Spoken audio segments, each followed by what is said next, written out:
Sup, you beautiful bastards? Hope you're having a fantastic Friday. Welcome back to the Philip DeFranco Show. And if you are new here on Fridays, we do something a little bit different. I cover viewer-requested stories from the week, stories we were going to put into the show but had to be cut for time, or we never got to filming it so that we could be on time. Also, if you're wondering why I'm wearing this shirt, it's because I shot it on Thursday. So with that said, let's jump into our first story of the day. And the first thing I want to talk about today, and this is a story that's been requested all week, is Sarah Hyland has come under fire. Sarah Hyland, of course, the actress of Modern Family fame. On Sunday night, Sarah Hyland posted a video for InStyle as part of this year's After Party Elevator series. She was the first of many celebrities that participated this year, and while other videos from InStyle showed celebrities posing with their award, drinking champagne, even highlighting the Time's Up initiative, Sarah Hyland's was different. She posted the following video with the caption, 2018 starting off great. Tip number 1, when you drink alone, drink with John the Bellhop at InStyle magazine party. And this is the video.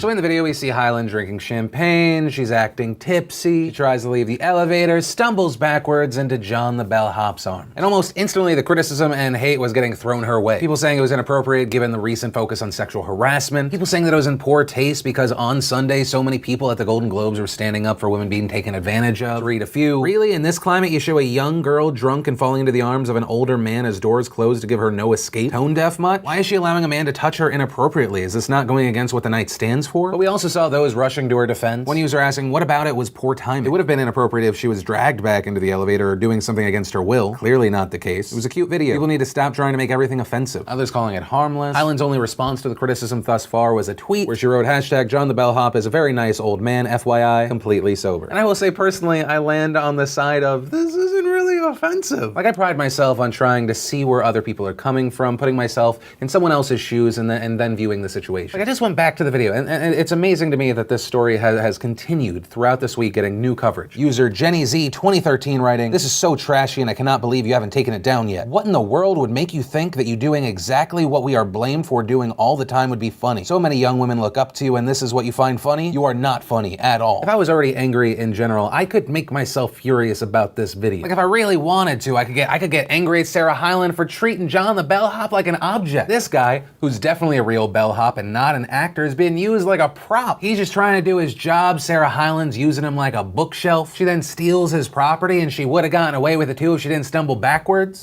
into the man she just robbed and used as an object. And I think in general there is a reason to be outraged about many things in our society, many of the things that are trying to be addressed by so many movements right now. But when you waste, and I really do believe it's waste your energy hating on a situation that like this, I think it's a goofy, stupid video. When you waste so much energy on that and it takes you away from the real causes I think that you honestly do care about. I don't think it helps your cause, and I think it takes away from people taking you seriously. But, of course, that's my opinion, and I'll pass the question off to you. What are your thoughts around this? Then let's talk about a viewer-requested story. People asked me to respond to Polygon's article. Pewdiepie is using Logan Paul's drama to repair his own reputation. Polygon just doing what they do best and somehow making a story about Pewdiepie. And it goes into commentary about how Felix, who initially came up as a massive gaming YouTuber, is now often a commentary YouTuber. And then they write, Pewdiepie is also using his React videos as a way, joking or not, to argue that he should be granted the same level of immunity that he feels Logan Paul has been given. Pewdiepie saying, it seemed like I gotten a lot more shit for a lot less, and like I said, I don't think he should have any sort of repercussion or whatever from YouTube, but at the same time, hashtag bring back scare Pewdiepie. And it ultimately closes, as Pewdiepie continues to help YouTube profit from the worst behavior of its biggest stars, he keeps the cycle of fame that got us and him here in the first place. And I skimmed the explanation of the article, you can go, I'll link to it down below. What I would say is a few things. One, Pewdiepie has been a commentary channel for a while now. It's just inherently interesting to a lot of people to see what one of the largest YouTubers in the world thinks on something, especially if it's around the community. Two, the headline, he's using this drama to repair his own reputation. No, I don't see that as what he's doing. I think he's commenting on the treatment of another YouTuber that's in a similar, I would argue, a worse situation, and how at the time he recorded that video, it seemed like he was getting so much less shit. Unlike Felix at that time, Logan Paul was still part of Google Preferred ads, and many, including myself, were drawing comparisons to the treatment of Felix and Logan. And the third thing of kind of blaming PewDiePie for talking about this and keeping it relevant and giving people more subscribers because he's talking about it, you could easily make that argument about when Polygon or any other news site talks about a messed up situation. When you talk about it, whether it's in a good light or a bad light, you are bringing this person's face to people that had not seen it yet. And MatPat made a video about this the other day and really hit it on the head. When all these news websites jump on the outrage train and then they embed the video of the thing that is so so horrible and wrong. Because of YouTube's algorithm, it makes it far more likely that the video is going to go to top trending on YouTube, and then more people become aware. Everyone is a part of that problem. But in general, I just felt it was a kind of pointless article. But there you go, that's my response. And then let's talk about the update around that Louisiana teacher situation. So we talked about it earlier this week, but on Monday night, the Vermilion Parish School System had a meeting where they were discussing a new contract for their superintendent. The contract included a $38,000 raise for the superintendent, and some people had issue with that. Dacia Hargrave was recognized to speak before and after the vote took place. When she was recognized after, she was told her comments were out of order, and then while the superintendent was speaking to her, she was removed by an officer. Once out of the room, there is a scuffle, and the officer forcibly arrests Hargrave. Why? What are you doing?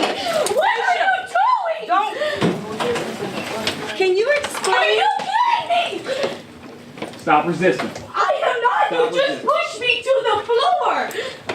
Sir, hold on. I am way smaller than you. And she ended up being charged with remaining after being forbidden and resisting an officer. She was bonded out. The school board said they're not going to press charges. Yesterday, the Louisiana Association of Educators posted a video from Hargrave where she thanks the public for their support and urges people to speak out. And I'd like to thank my community, my students, my fellow coworkers and educators. It was a huge deal that you not only messaged me, you wore black in support of me, you shared things on social media, you got vocal. And that is the most important thing. So please don't let the conversation end with me. Please go to your local school board meetings, speak out, be vocal. Hargraves also told the media that she wants an apology from the marshal and the superintendent, saying he's our leader. He's the top person in this school board, and ultimately he was speaking and he was interrupted like I was. He should have stopped that. She also explained what happened off camera. In the video, we see that she's leaving. Then the next thing we know, she's being slammed down on the ground. She said that as she walked towards the door, she turned her head and asked, "Why am I being asked to leave?" Adding, "Before I finished the question, he cuffed my left hand, grabbed my right hand down, and that's when I was on the floor and I started yelling, 'What are you doing?'" Now, as far as the note of Hargrave getting an apology, I don't know about the superintendent, I don't know about the police officer. But one person she's definitely not going to get an apology from is the board president. The board president, Anthony Fontana, did a phone interview and he had this to say about the issue. Everybody wants to side on Pet.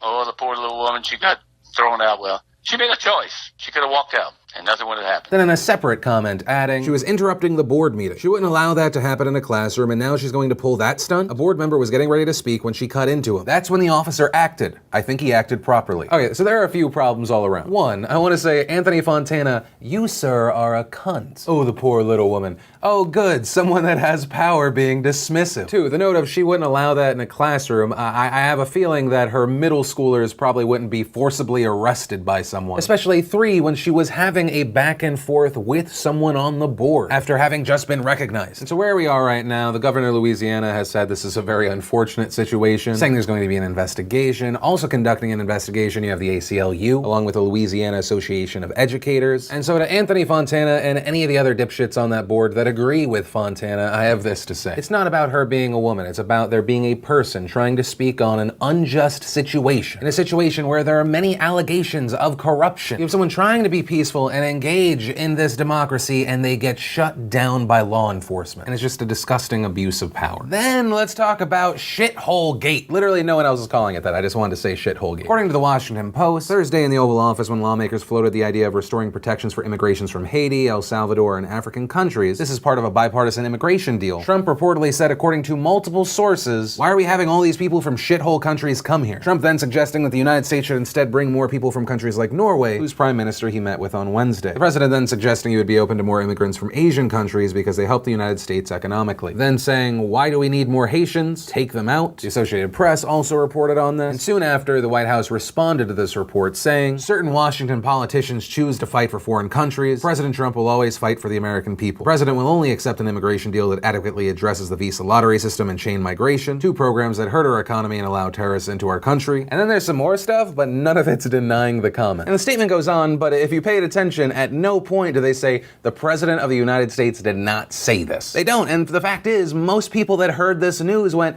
Yeah, he probably said that. And I mean both people that dislike Trump and people that love Donald Trump. The people that dislike Donald Trump saying, see, just another example, he's bigoted, some saying he's racist. The people that like Donald Trump saying, hey, he's not politically correct, and those places are shitholes, right? You saw that argument from Fox News to the Donald. This statement resonates with a good chunk of Donald Trump's base. It doesn't really move the needle, and Donald Trump had the chance to quickly deny it. He was tweeting while this was on all the news stations, while the White House was getting press inquiries, while it was trending on Twitter, which we know he was on. But then finally this morning, Donald Trump tweeted and denied the accusation, saying the language used by me at the DACA meeting was tough, but this was not the language used. What was really tough was the outlandish proposal made, a big setback for DACA. Never said anything derogatory about Haitians other than Haiti is obviously a very poor and troubled country. Never said take them out. Made up by Dems. I have a wonderful relationship with Haitians. Probably should record future meetings. Unfortunately, no trust. So it appears that he's denying that he specifically said shithole countries. He denies saying anything derogatory about the Haitians, but if you really pay attention to that initial claim, the claim was that he said take Haiti out, and the shithole countries comment was about African nations in general. But for the most part, it appears the president's playing his greatest hits and he's claiming fake news. And in response to that claim, Senator Dick Durbin, who attended the meeting, said that Donald Trump is lying. And here's what he said this morning. As Senator Graham made his presentation, the president interrupted him several times with questions,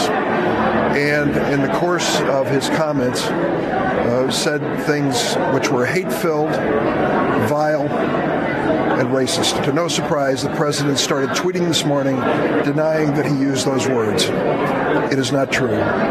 He said these hate-filled things, and he said them repeatedly. And then he went on when we started to describe the immigration from Africa that was being protected in this bipartisan measure.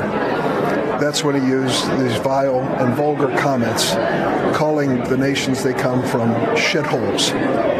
The exact word used by the president, not just once, but repeatedly. We also saw a response from Representative Mia Love, a Republican from Utah, saying the president's comments are unkind, divisive, elitist, and fly in the face of our nation's values. The president must apologize to both the American people and to the nations he wantonly maligned. And Representative Mia Love herself is a child of Haitian immigrants. We also saw a U.S. representative being summoned to explain Trump's comment to the Haitian government. We also saw Haiti's U.S. ambassador condemn the comments, saying he believed they were based on stereotypes, adding either the president has been misinformed or he is miseducated, adding Haitians fought along U.S. soldiers in the Revolutionary War and we continue to be great contributors to American society. Eba Kalando, a spokeswoman for the African Union, saying, the African Union Commission is frankly alarmed at statements by the President of the United States when referring to migrants of African countries and others in such contemptuous terms. Considering the historical reality of how many Africans arrived in the U.S. during the Atlantic slave trade, this flies in the face of all accepted behavior and practice. And that's something I want to hit on. There were some people defending the comments, saying he was commenting on the places, not the people. And to me, that seems like a really weird argument. Like if I was having a party and I was inviting people from New York and Boston, and at one point I was like, why do we have to take people in from that shithole Boston? Since it seems like it would be the people that would be coming, it is a commentary on the people as well. Especially then when you add, why can't we get more people from New York, aka Norway? Once again, since you're taking the people, it does seem like a commentary on the people, not just the place. I feel like that's something that's getting lost in a lot of the debate. People are just saying, well, the place is bad. In the context of this is a conversation about immigration and people coming to the United States, it's about the people. And for me personally, whether the president said it or not, and to me it really does appear that he said this or something very, very close to it, a lot of people are now openly calling those places shitholes. Despite Trump's now denial, you still have the Tommy Lahrens and Ann Coulters of the world going, no, yeah, if they aren't shithole countries, why don't their citizens stay there? Let's be honest, call it like it is. Ann Coulter adding, okay, yes, Trump shouldn't call them shithole countries. A little respect is in order. They are shithole nations. And there are many people of that mindset being very vocal about it. So even if the president of the United States didn't say it, a ton of Americans now are. And on that note, to the international community, I want to say Donald Trump is